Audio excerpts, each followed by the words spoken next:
Welcome to the Simple Questions podcast. This is your host, Dylan Carnahan.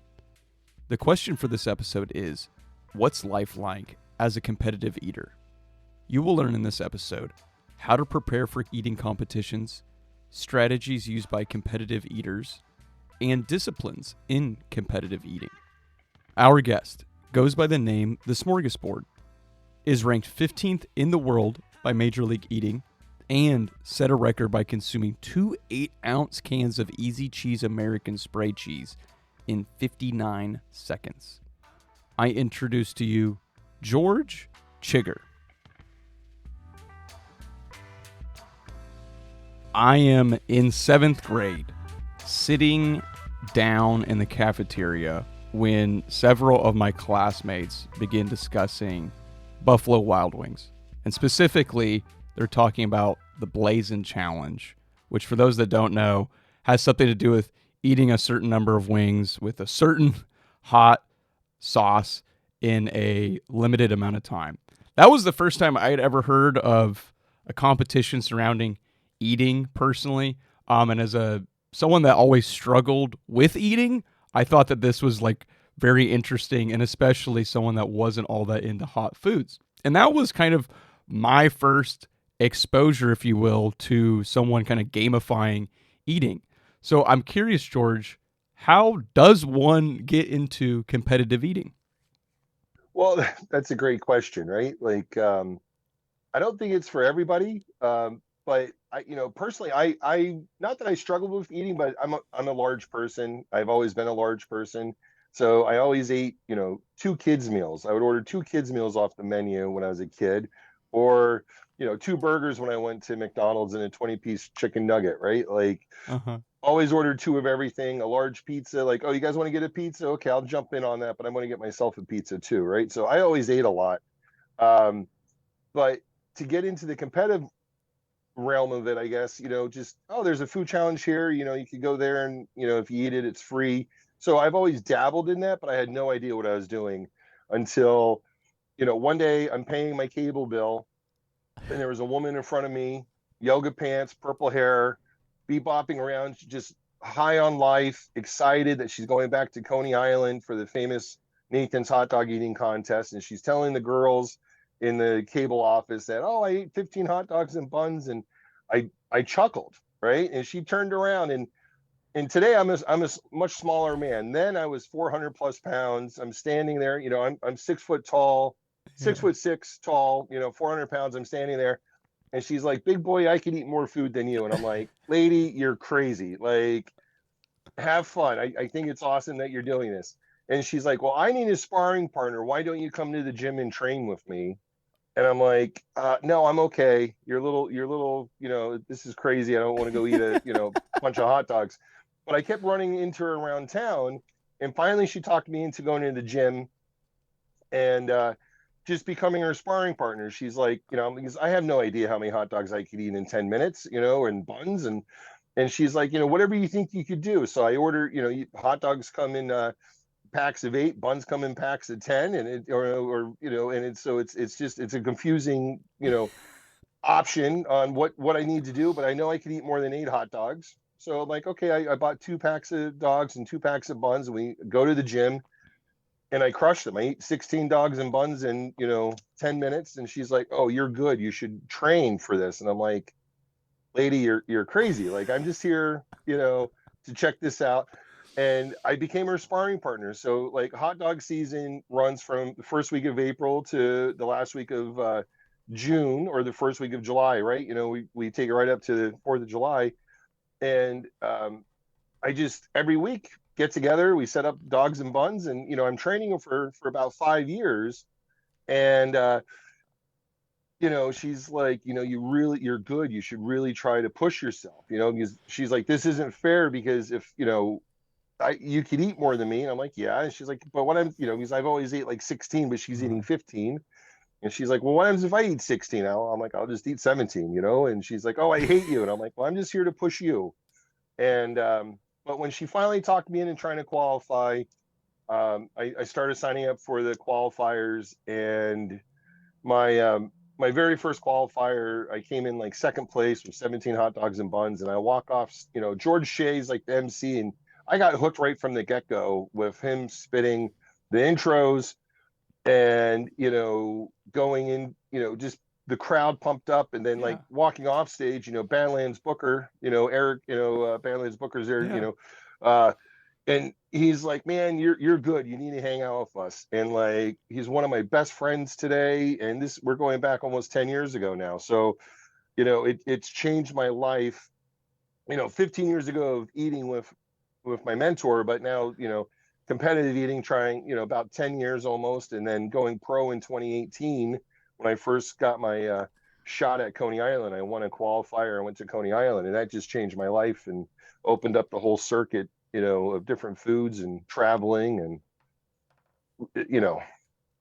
I hope that was your question. That was I might have spun on that a little bit, but no. but that's how I got into competitive eating, right? That's how, you know, I got in competitive eating. If I guess, you just have to do it, right? Like you have to try. I've always been an eater, but at the same time, I started my weight loss journey, and I've lost over 120 some pounds in the last 12 years, I guess, or right. We're going on 14 years now. So Congratulations. thank But you. George, that was an excellent answer. You're it's crazy to think otherwise. Let me just get this straight. So I got some notes here. Okay. Going to pay the cable bill and randomly get challenged by a stranger, and then become quote a sparring partner for nearly half a decade of training to eat hot dogs. Yeah. Yeah. Hot dog season's real. It's crazy to, just randomly run into somebody off the street, in my neighborhood that's like, hey, I'm a famous competitive eater. Like, come train with me. We'll teach you how to eat hot dogs fast, right? Like, Yeah. so yeah, life changing. And it's really, sparring with Laurel, forever now. She took my technique that I started with, and that's what she's using today.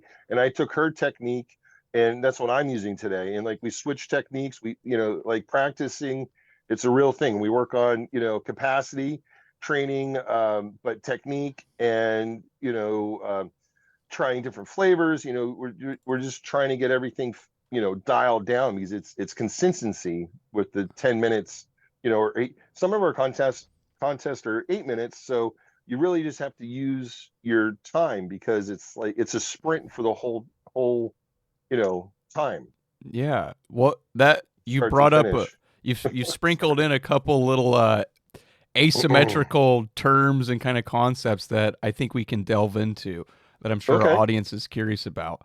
Um, Strategies. Okay, you're kind of alluding to that. What kind of strategies do you employ to win these competitions? So if someone just says, "Hey, you're eating a set of hot dogs and you have X amount of minutes, go." Right. So, I break it all the way down to, we're allowed to dunk, right? So a lot of people are like, oh, water, that's disgusting. You're dunking the bread in the water. Nobody, doesn't that expand the bread? But it really is, when you throw a piece of bread in the lake to feed the ducks, it's not expanding, it's dissolving and floating apart, right? A lot of people Mm-hmm. don't understand that. So, we dunk the strategies to dunk the bread in the water to get the air out of the bread, but then I use extremely hot water. I have my favorite temp I set my water at, try to at least, and that'll liquefy the bun because it breaks the starches down. So then I use the bun to wash the hot dogs down. I never pick up liquid off the table unless I'm having an issue. Um, so I'm using the liquid bun to wash the hot dogs down. And then, on top of that, it's like, we're flavoring the water with our favorite flavors for flavor changers, because eating 40 hot dogs and buns in 10 minutes, there's no ketchup, there's no mustard, there's no chili, there's no relish, there's nothing you know good. I mean, they're good hot dogs, but the flavor fatigue of just a plain hot dog gets to you after a while, and a soggy bun. So, we could run multiple flavors to try to change it up. You go just back to plain water. straight, in my head, like I take it as far as I take the bun and I fold it a certain way, right? Like I turn it inside out and fold it in half to absorb water quicker, in my opinion. A lot of people think I'm crazy, right? Because why are you taking the time to do that? And I have other eaters tell me I don't have the capability to do that. I don't know how you can take a bun in one hand and fold it in half. Like they say they just don't have you know, their hands don't work that way. And I'm like, well, I don't know. Like it's just something I'm able to do, and yeah, I think it helps me. I mean, um, I mean, there's some strategies there trying to figure out what's the best time to eat in the morning to get some fuel in you for a noon o'clock event to like a 5 o'clock event, because they're all different times. But 4th of July is like the biggest stage. It's our Super Bowl of competitive eating, and it's we get up at 5 o'clock in the morning, 4 o'clock in the morning to start your morning prep. We got to be on the buses at 7. We get to the green room by like 10, and then we go on stage at like 12 something. So it's a long day into everyone's like, you don't want to eat because you don't want to have food in your stomach, but in the same token you need some type of fuel, right? Like I'm still 300 pounds, 6'6". I need fuel. I run on fuel, right? We all run on fuel, so I can't starve myself. So strategizing on, am I eating 2 eggs in the morning or just 2 pieces of bacon, or am I trying like a high protein shake, or high carb chew bar, like I've been trying different things and working on how can I keep my stomach and my bowels empty so I have the most room to expand, but in the same token be able to fuel myself through the day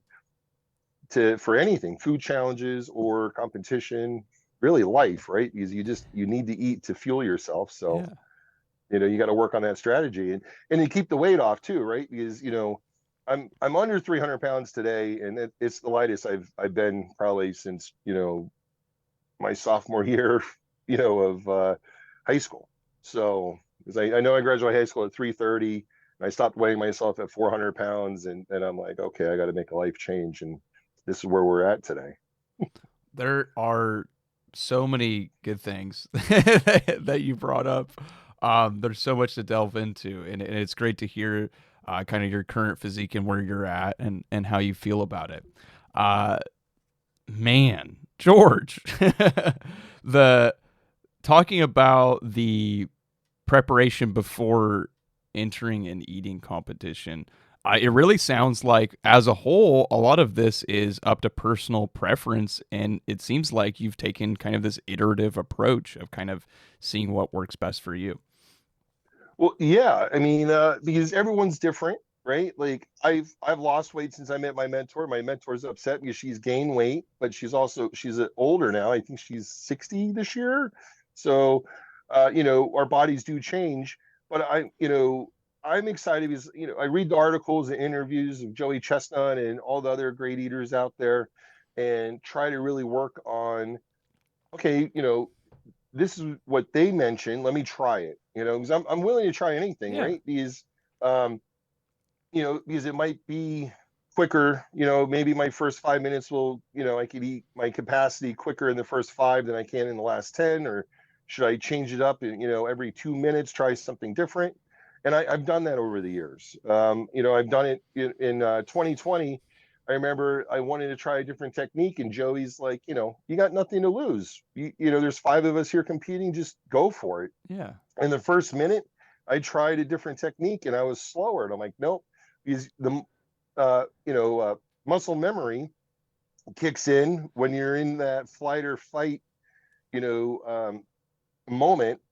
And I'm like, okay, well, this isn't working because my body's telling me, no, this isn't working. Like we're supposed yeah. to be doing it a different way. So, and I think that's where that training comes in too, to put the X amount of the time in, 15 weeks of eating, 15 hot dog practices plus you know uh demonstrations and qualifiers. So you get a lot of time and be able to work on your Your technique craft. and the craft, I guess. Yeah. Yeah. So The um within that, I know we've talked about it a couple times, but how do you practice?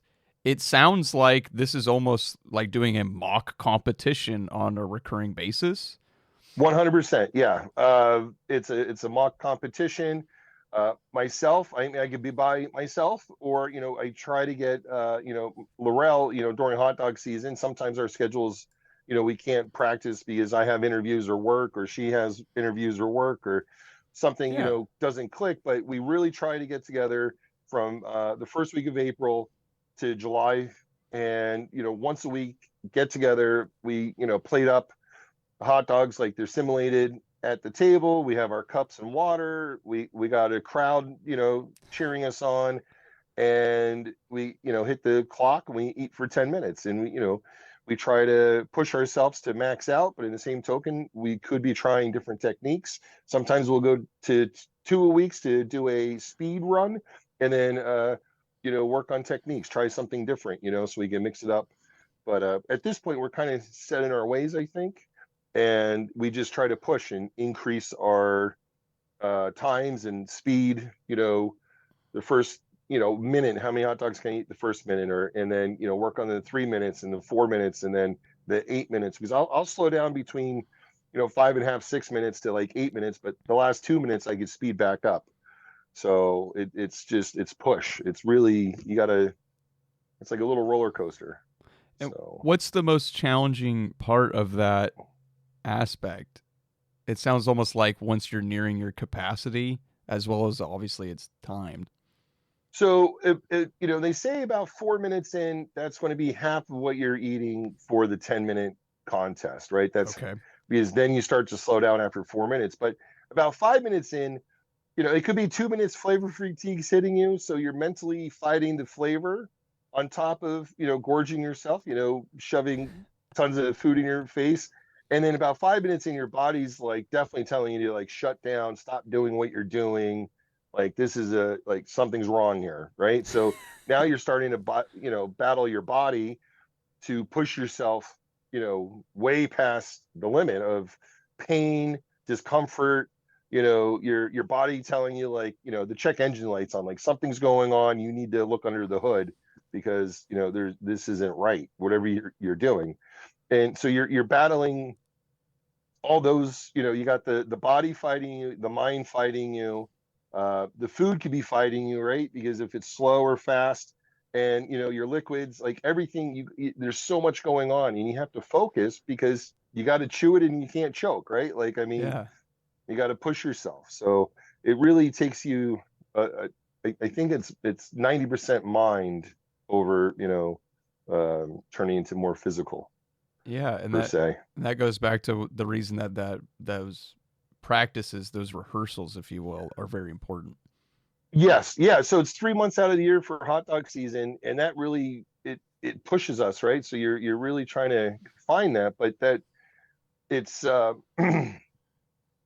it's crazy to see yourself change in those 3 months every year, right? Where I start from to where I finish, and it the increases.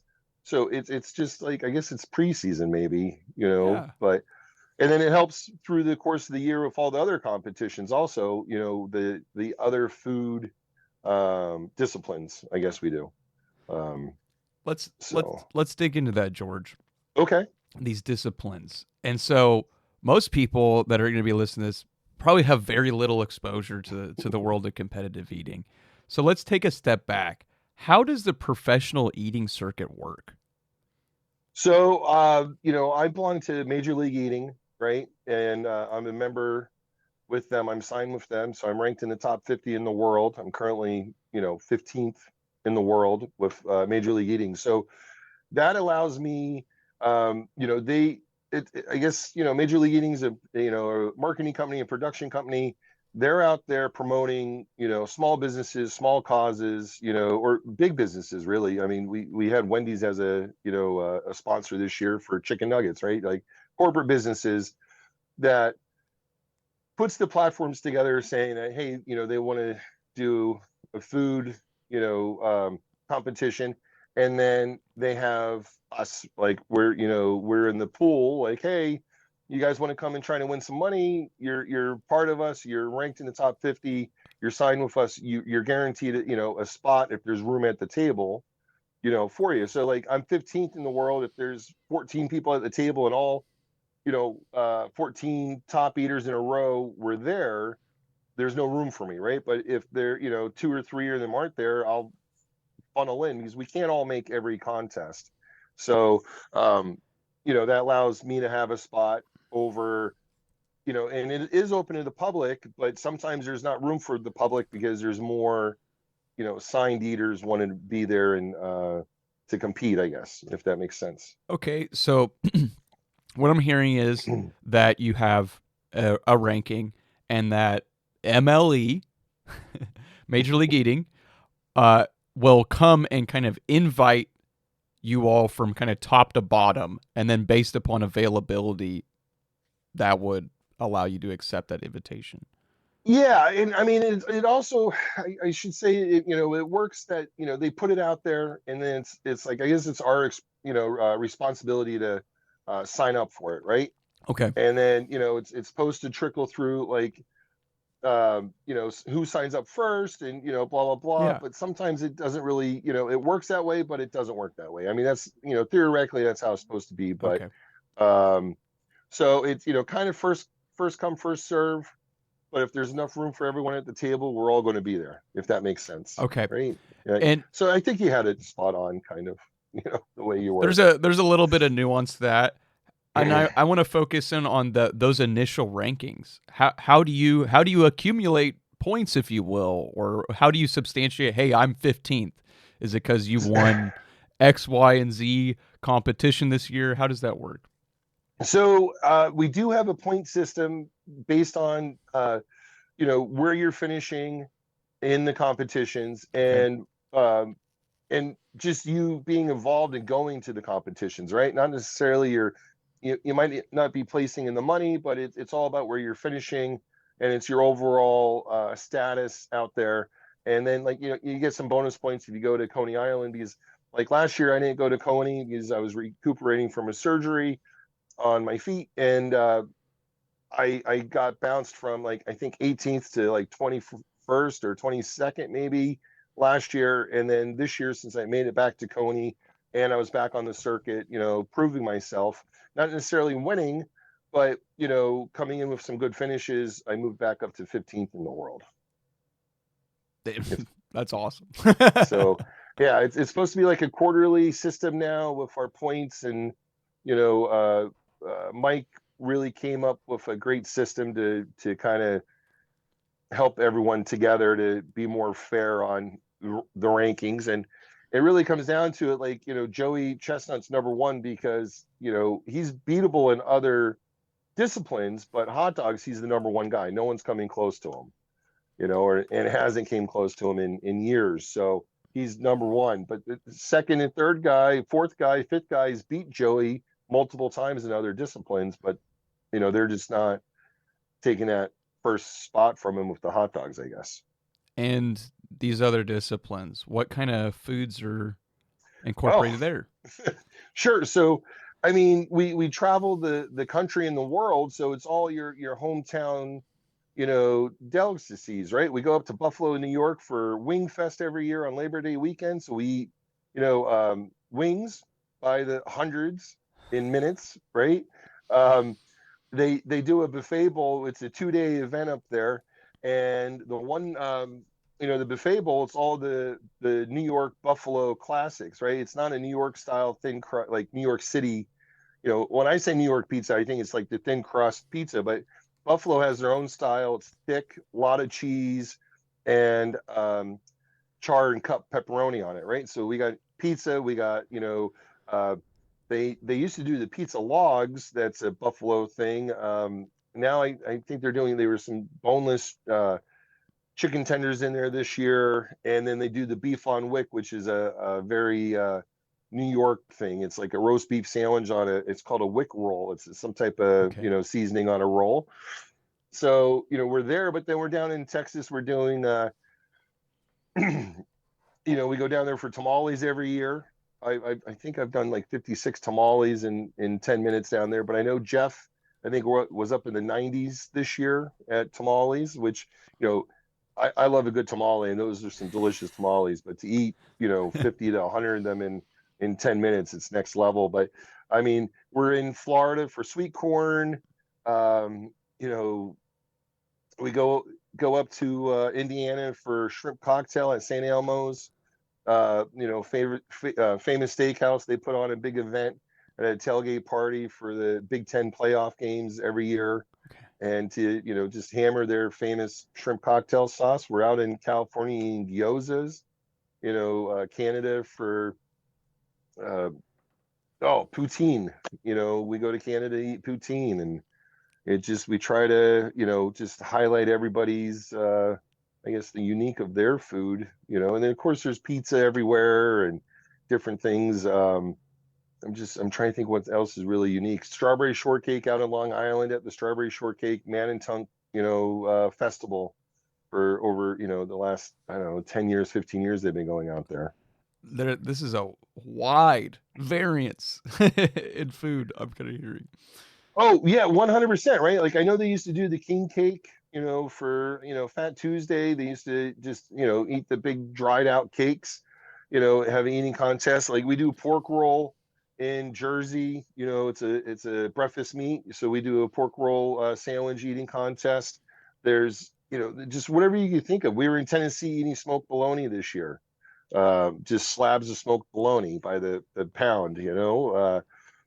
It if you could eat it, it's out there. We could have a food challenge doing it, or a competition. With these other disciplines, how I know we've talked extensively about the kind of hot dog season and your preparation and practice for Hmm. that.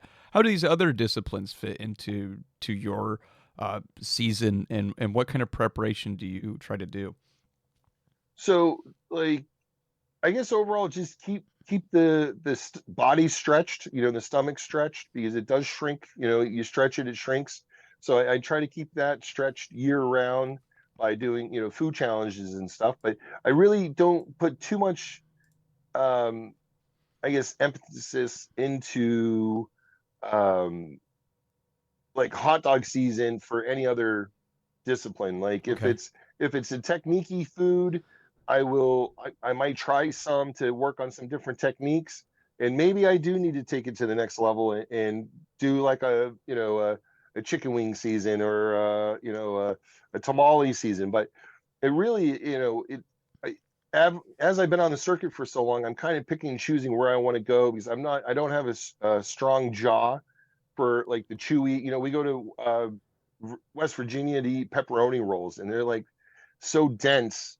It's like a hot dog bun, but it's just stuffed with like three pepperoni sticks in it, and it's Okay. just so much bread to chew on. And I'm just not strong at it. But strawberry shortcake, it's easy and light and fluffy, just to cram it in. And I ate 14 pounds this year, and I came in fourth place with that. So, um, Wait, and just to repeat that, you said 14 pounds. yes, 14 pounds for fourth place. But I lost to, I think it was 21 pounds, 22 pounds for the top guys in 8 minutes. So, but I know I can get there because the capacity, and it's just kind of crazy. But shrimp cocktail too. You don't think about it, but an 8 minute contest, I've eaten 8 pounds of shrimp cocktail in 8 minutes.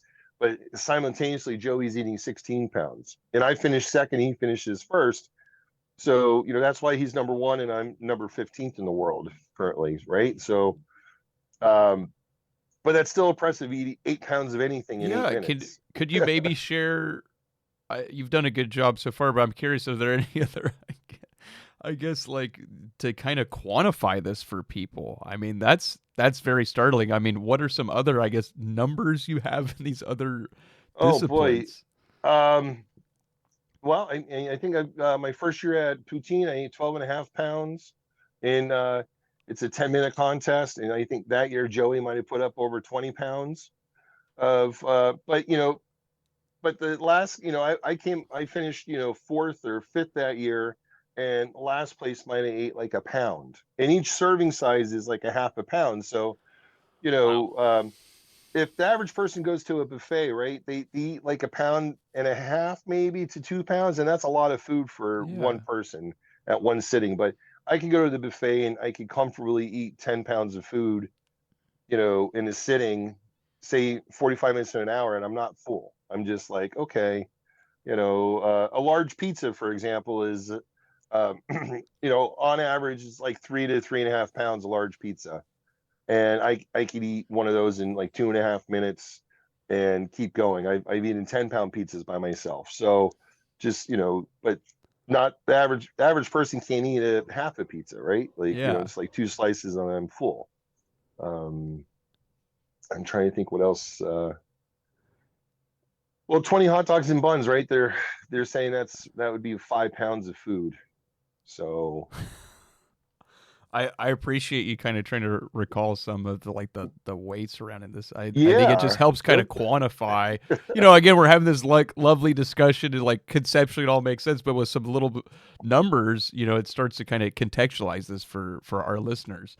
I sure. Something I didn't ask. We kind of talked about the preparation a little bit.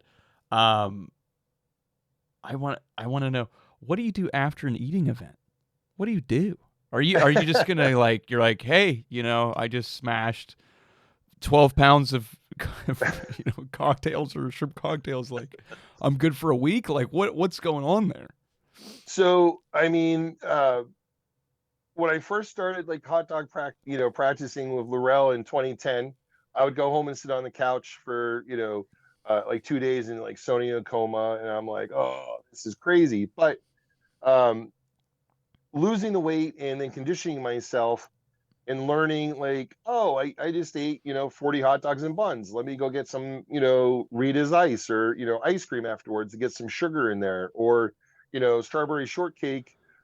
Eating all the sugar, I want to get some salt and savory into my system. So you kind of want to counteract the food intakes, but I'm used to it today. The body really pushes it through. It's the body's amazing. Like, I'll lose weight during hot dog season because I build up my metabolism. But in the same token, it's like the body, you eat this, the body will get rid of what it doesn't need, per se, right? Like, so I'm not eating like that all the time, but the body's like, okay, let's go on with our life, and it just becomes normal. So, today, like, I've learned the best thing after 4th of July, right? The number one thing I love about 4th of July is the sunrise on the 5th, because, Okay. I'll go to compete. It's a long day. We're up from, 4 a.m. all day.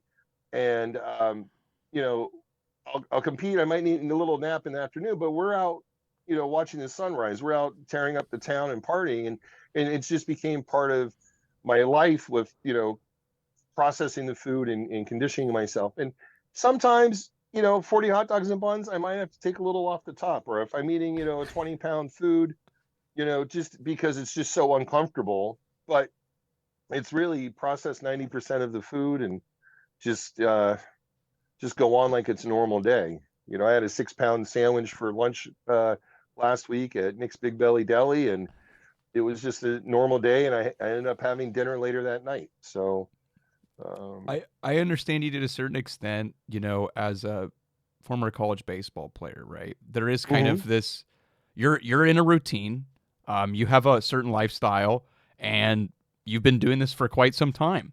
And so you have a level of normalization, not only, mentally, obviously, like we're able to talk about this stuff, but also, physically, right? You've kind of conditioned yourself. Oh, sure. Yeah, 100%. Um, and that's what you have to do. And I stay up on top of my health too. Like, everyone's concerned, right? Like, I go quarterly and see my family doc, and they're happy, and losing all the weight that I've lost and keeping it off, and my numbers are good. So it's good just to stay on top of everything. If I did Excuse me. have a listener in advance of this interview, I kind of put up sometimes, hey, we're interviewing this person. What kind of questions do you have? I did have someone. If you're comfortable answering this, this is a good segue. What does that conversation look like with your healthcare provider?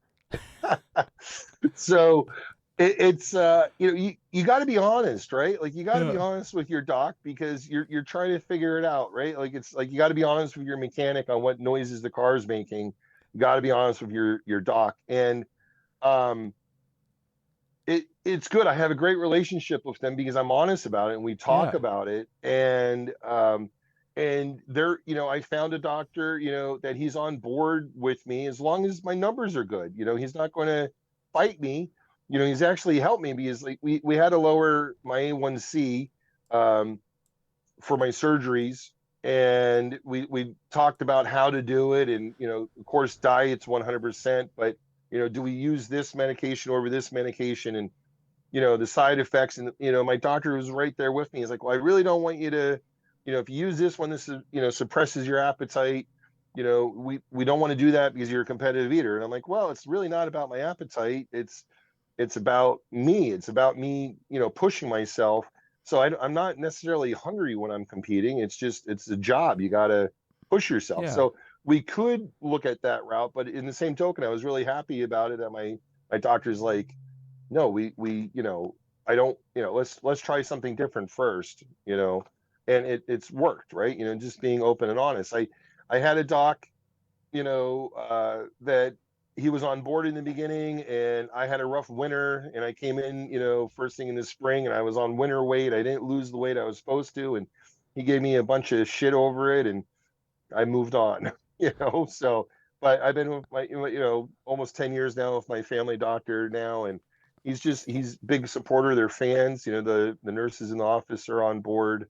When I come in, they're always asking for food or whatever. Where did you come from today? And so it's good to be honest. You have to be Yeah. honest with yourself and with the people that are trying to work with you and help you. So, I think um, I really appreciate you sharing that personal information, and I think that's really good insight, and that's a good message for anybody listening, as well. And it sounds like you have a really like good collaborative relationship with your provider. Oh, 100%. And I can only stress, if your body hurts, right? It's telling you there's something wrong. So go talk to someone about it. Because someone's like, well, and I've been one of those people. I never wanted to go to the doctors, but the last 10 years of my life, I go, and I made it a big part of my life, and I feel much better. And I definitely, get out there and talk to your healthcare, people, get a Yeah. relationship going. George, I'm gonna this wasn't on the list of questions. All right, just throwing it out there. You've name dropped, or you kind of dropped in that you've lost weight over this time that you've been a competitive eater. I mean, Yes. I'm going right for it. I'm poaching the elephant in the room. What is going on there? Okay. So I'll try to make it quick, but in 2010, I was 30 years old. I There was a bunch of stuff going on in life, trying to get everything together, looking at healthcare, not healthcare, but like life insurance and all that. And I was denied. I was told, no, you're not insurable, right? Because I was 400 plus pounds, and I felt good. I've always been a big guy, and so that day it started my weight loss journey. The next, I used to cook a dozen eggs and a pound of bacon for breakfast, and my wife would have, two eggs, two pieces of bacon. I would eat the rest. And that day, then the very next day, I went two eggs, two pieces of bacon for everybody, right? But I started eating more often. So I would used to eat like one big meal, maybe two Okay. big meals a day. But I cut back my calorie intake per meal, but I might eat 8 times a day now, right? Okay. So I've changed my whole life because I knew I needed to lose weight, right? Because I graduated high school at 330, 6'6". When I was 12 years old, I was 6 foot tall, 200 pounds. Like I've never been a small Yeah. person. Like I've been a grown man most of my life, right? Like, and just got bigger. So, starting my weight loss journey, and it's been great because the first year I lost over 60 pounds, 60 to 70 pounds. And then, I'm a winter guy. I enjoy going snowboarding. Pre-COVID, I was working at a ski resort. So I'd be out at the ski resort every night, drinking my double IPAs, having a good time. And the winter weight, I would roll out into hot dog season at maybe 345, 350, but I'll quit drinking first day of April. I won't drink during hot dog season. So first month of April, I'll lose 25 pounds. I was losing 25 pounds on average. And then I'm rolling, I'm rolling in to 4th of July at, 316, 320. 325, 310. The best I ever went into 4th of July previous to this year was 22 at 311. And I'm like, okay, but my goal was to hit 300 pounds. When I started my weight loss Yeah. journey at 400 plus, like, I don't know, I stopped weighing myself at 400 pounds.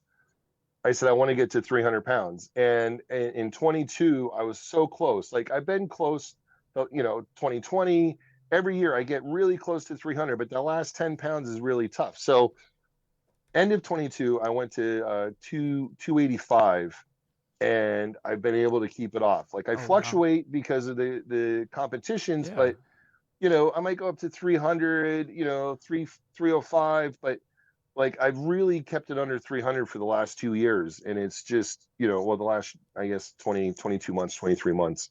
Um, and it's just, I just eat healthier. I don't eat the carbs. Like, I eat 500 hot dogs on average during hot dog season with buns, but the rest of the year I'm not eating Yeah. buns. I'm not, I'm very limited on my pizza intake, pastas, rice, all that stuff. I've really tried to cut all that out of my diet, because if it's not made fresh, it's really, the preservatives and crap's not good for you. But Yeah. your body craves those sugars because it's addicting. Sugar's a drug, I think, and it's addicting, and it's not good, right? So I cut out alcohol, I lose weight. I cut out the carbs and everything, I lose weight, and I feel better. I instead of snacking on bag of chips, I snack on a bag of carrots. Like, I just, Yeah. I really try to I've changed my whole eating habits when I'm not competitive eating. Like, I really eat healthier. I may still consume 4 to 5,000 calories a day, but I do it over the course of the day, and I do it as a healthy as I possibly can. If that Yeah. makes sense. That I really appreciate you sharing your weight loss journey, and I think a lot of people that are tuning in this episode probably are surprised that we're having this conversation, and I'm really uh good for you. Like, good for you to take kind of this discipline that you've have with your competitive nature regarding eating of all things, right? And carrying that over to a hell of a weight loss story. I really Yeah, appreciate you sharing that. thank you. And like, even during hot dog season, like, it my metabolism speeds up because I'm constantly eating, and I feel that I lose more weight in those 3 months than I do at any other time of the year, really, because Yeah. it's just, your body's on fire. You said you have a, athlete, baseball background, right? Yeah. So, you need to fuel yourself. And I think that's the biggest thing. We just get, um, stuck, like, oh, I just need to eat, 2,000 calories one meal.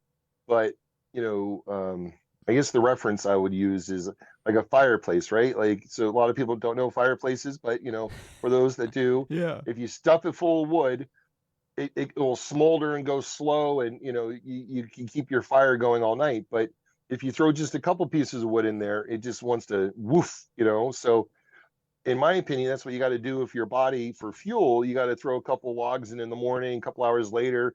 So, like, I'm really on my body tells me, it's like, every 2.5 to 3 hours, it's like, oh, hey, we're hungry, let's eat.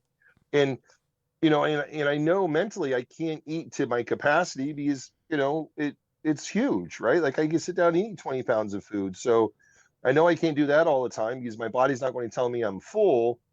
But I just know, like, I ate 500 calories already, 1,000 calories. I need to move on, right? Yeah. Oh, I want a snack. Like, I used to be the guy that, bought a bag of chips, eat the whole thing, or, cookies, oh, I'm going to eat the whole sleeve of cookies. Yeah. But you got to look on the back, and like the proportion size.